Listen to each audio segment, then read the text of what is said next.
Tu cherches un guide complet pour ton dueliste sur Solo Leveling Arise Overdrive, et ben t'es sur la bonne vidéo, donc ne bouge pas. Aujourd'hui on va se focus sur le dueliste qui est là d'ailleurs la classe que moi-même j'ai choisi dans le jeu.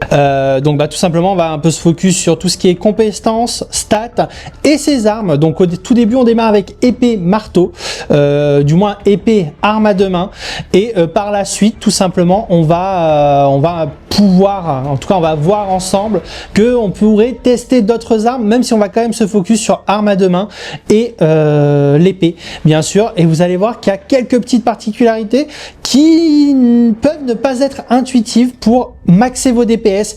Donc si vous souhaitez taper très très fort et que vous êtes surtout très bon en esquive et en contre, et ben vous êtes au bon endroit, parce que je vais vous donner toutes les astuces qu'il faut pour taper très très fort. Sachez également que toutes les infos que je vais vous donner là peuvent vous servir pour faire un build avec votre assassin, avec votre élémentaliste ou tout simplement avec votre souverain. Donc cette base en fait va servir, enfin en tout cas pas mal des choses que je vais vous raconter vont vous servir sur pas mal de vos classes en fait, tout simplement. Donc voilà, là on va se pencher tout simplement sur comment faire un dueliste imbattable ou presque. Donc ne bougez pas, mais avant de continuer cette vidéo, pensez à vous abonner, ça aide énormément. Pensez à liker cette vidéo si elle vous plaît, et bien sûr n'hésitez pas à la partager avec vos proches, parce que voilà, ça aide énormément. Et du coup maintenant on peut partir sur la suite. C'est parti. Donc au niveau des différentes stats et compétences les amis, profitez des différents presets que vous avez en haut. Vous pouvez en faire jusqu'à 5 différents pour tout simplement vous adapter selon les armes que vous avez. Par exemple vous avez des épées qui vont plutôt prendre sur votre intelligence. Donc là vous maxez votre intelligence, vous allez mettre 300 d'intel dans votre arbre de stats, hein. Donc bien sûr mon build ne s'adresse pas forcément aux tout nouveaux joueurs, mais vous pouvez quand même déjà l'adapter. Donc dès que vous avez des points, vous maxez dans la compétence qui vous intéresse et vous allez faire plusieurs presets pour vous adapter à toutes les situations tout simplement. Par exemple, je vous donne un exemple simple. Vous avez l'épée de foudre qui va se scale sur votre agilité. L'épée de feu, elle, va se scale sur l'intelligence. Du coup, concrètement, il me semble quand même que la deuxième stat du feu, c'est l'agilité. Vous pouvez combiner deux épées en même temps, ensemble. Sachez que vous pouvez pas faire deux fois la même épée ou deux fois la même arme tout court. C'est pas possible. Par contre, vous pouvez quand même avoir une épée, par exemple de foudre, une épée de glace, ensemble. C'est pas un problème.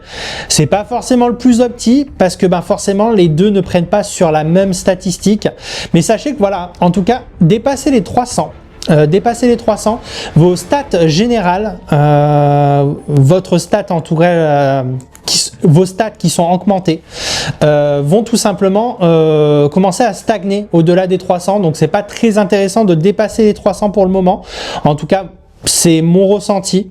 Et en fait, une fois que vous avez donc maxé la première stat, passez à la seconde stat. C'est directement sur vos armes. C'est un peu comme dans Monster Hunter, si je dis pas de bêtises, où vous allez avoir différentes stats.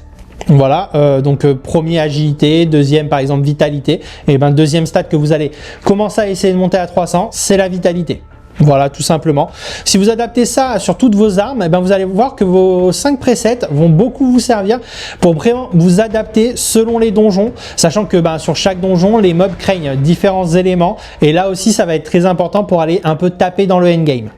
Après pareil les amis, vous avez des compétences qui vont aussi, en fait les différentes compétences que vous allez avoir, que vous débloquez tout simplement dans votre arbre de compétences, vont prendre en compte vos statistiques générales.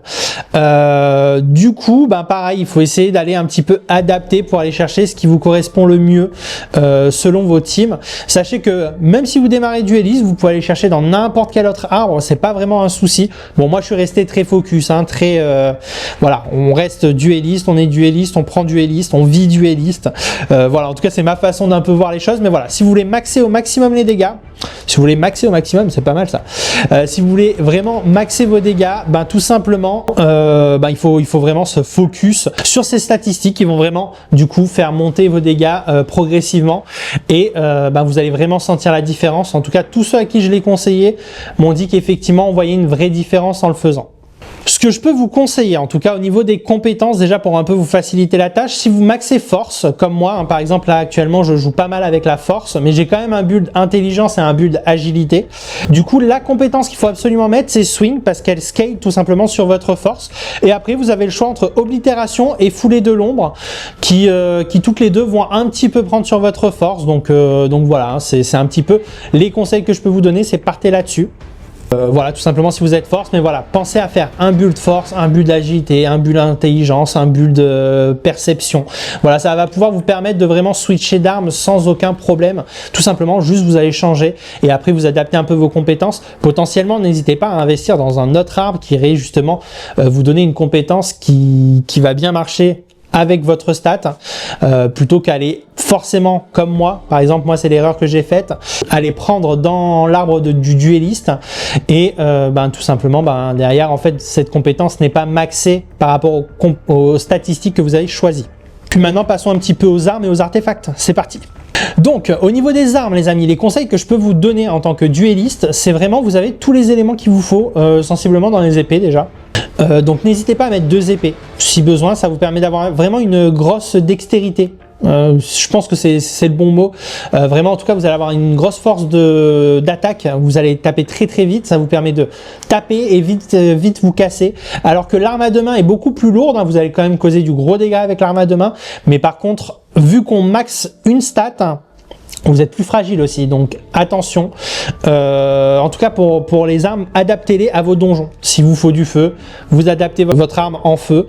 Si vous pouvez avoir 2 armes en feu, c'est nickel.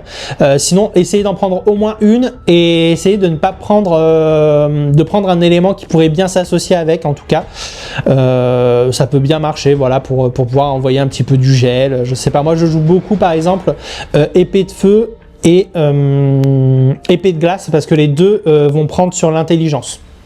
Voilà, donc quand je passe en intel, c'est ce que je prends. Quand je suis en force, je prends une arme à deux mains parce que toutes les armes à deux mains vont quand même bien prendre sur la force. Donc voilà, ça va être pas mal. Au niveau des artefacts, pour l'instant, il va falloir focus le chevalier dragon. Le chevalier dragon en priorité. Donc là, ça va commencer à aller se farmer dans le donjon du coup du chapitre 6. Donc voilà, n'hésitez pas tout simplement à aller dans ce donjon. Vous le farmez, donc le donjon, c'est vraiment celui en orange. Vous le farmez, ça vous permet aussi également de récupérer des compos. Et du coup, ça va vous permettre de récupérer du stuff à fur et à mesure. Donc dans les bonnes pertes qu'il vous faut. Donc concrètement, il vous faut le dragon, le chevalier dragon si vous êtes déjà un petit peu avancé dans le jeu.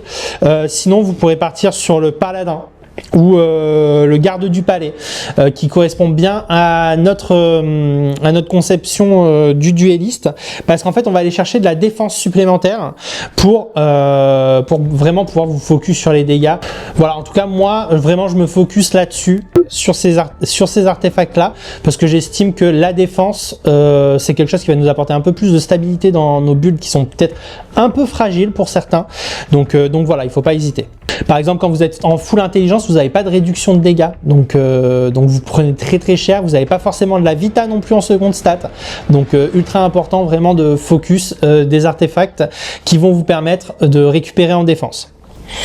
Donc concrètement, vous l'avez compris, le donjon qui nous intéresse, ça va être chapitre 6, donc le donjon orange du chapitre 6, et pour ça, du coup, il va falloir focus votre histoire. Allez au moins jusqu'au chapitre 6, et après, vous pouvez commencer vraiment à vous mettre en mode farming total, et une fois que vous avez concrètement votre armure en T6, par exemple, l'armure du dragon, du chevalier dragon, allez-y, hein, vous allez rouler dessus. Sachez également que les artefacts divins peuvent être équipés en full. Vous pouvez être en full divin. Donc l'artefact divin, tout simplement, c'est un casque par exemple qui va vous apporter une perque de 7, concrètement, et cette perque de 7 va vous apporter des bonus supplémentaires. Donc c'est pareil, le 7 qui nous intéresse en divin, et aussi dans ce chapitre 6 et dans le chapitre 9 si je dis pas de bêtises. Donc n'hésitez pas à focus ce donjon. Vous le répétez, ça vous permet de faire des ressources au passage, des éclats emplis de mana. C'est aussi dans ces donjons là, donc vas-y, on farm. Dans tous les cas, vous avez rien à perdre à farmer dans le donjon 6 parce que c'est ce que vous allez rechercher en tant que duelliste. Après attention, pour le coup, pour les artefacts, le dueliste est particulier, donc il va avoir des artefacts particuliers, les autres ne vont pas avoir forcément besoin du même artefact. C'est pas forcément ça que vous allez rechercher vous. Et du coup, bon, pour ceux qui sont déjà dans le endgame, sachez que l'armure du chevalier dragon, vous ne la looterez pas sur le chapitre 9, par contre dans le donjon du chapitre 9, bien que le divin est intéressant dans le chapitre 9, il faut pas... En vrai, si vous pouvez opti via le chapitre 6, c'est plus simple.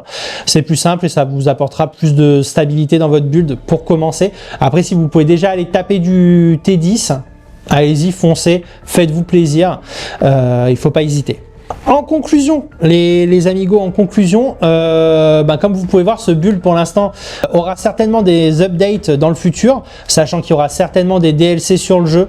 Donc sachez que voilà, il y aura d'autres vidéos pour le dueliste au moment des DLC, parce que forcément il y aura de nouveaux sets, de nouveaux objets, de nouvelles armes. Donc peut-être qu'il y aura de nouvelles méta avec ce perso, tout simplement. Du coup, mes conseils, les amis, ils sont simples. Vite finir l'histoire.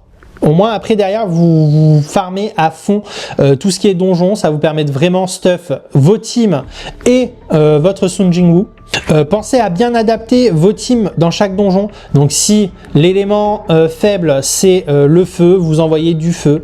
Voilà, si l'élément de faiblesse recherché c'est le feu, faites-vous une team full feu. Pensez à bien garder un heal et un tank, peu importe l'élément que vous prenez, quitte à prendre un élément qui va pas avec, tant pis. Mais ça peut énormément vous aider. Donc pensez au DPS en tout cas. Pensez au DPS et au niveau du heal, il n'y en a pas 12 000, mais voilà, il y a des heals qui sont très intéressants, qui peuvent également vous shield en plus de vous soigner, donc n'hésitez pas à mettre celui-ci et au moins ça vous permet même de faire sauter votre tank qui peut aussi vous donner un shield. Pensez à bien augmenter vos arbres de compétences, ça peut vous donner des bonus d'attaque, des bonus de défense, ça peut vous apporter plein de choses différentes et de toute façon voilà, je vous montre un petit peu tout via mon écran de jeu, donc n'hésitez pas, vous pouvez rembobiner la vidéo, je vous ai vraiment tout montré au cours de cette vidéo, donc voilà, n'hésitez pas, vous pouvez rembobiner, voir un petit peu ce qui vous convient. En tout cas, moi je chapitre tout, au moins vous savez où aller chercher les choses si vous avez besoin. Donc voilà. Ne vous trompez pas d'overdrive les amis, ça coûte cher de réinitialiser l'overdrive. En tout cas moi il me semble que ça m'a coûté cher à l'époque parce que je me suis complètement gouré, j'avais pris l'overdrive de l'assassin, j'avais rien compris et du coup voilà, prenez l'overdrive du dueliste. L'overdrive du dueliste concrètement ça vous permet d'un peu vous sauver le cul à des moments. Vous activez l'overdrive une fois chargé et vous envoyez un contre parfait instant. Ce qui est plutôt pas mal si vous avez un peu du mal à placer vos contres, l'overdrive du dueliste peut pas mal aider. En tout cas, ce que je peux vous dire, c'est que si cette vidéo vous a plu, pensez à liker, à vous abonner et bien sûr à partager cette vidéo. Et moi, je vous remercie d'avoir regardé cette vidéo. Merci pour le soutien aussi que vous m'apportez sur la série Solo Leveling Arise Overdrive. J'espère qu'on pourra faire toutes les DLC ensemble, etc. N'hésitez pas à rejoindre également la communauté sur Twitch. On essaye de se faire au moins une fois par semaine en live du solo leveling.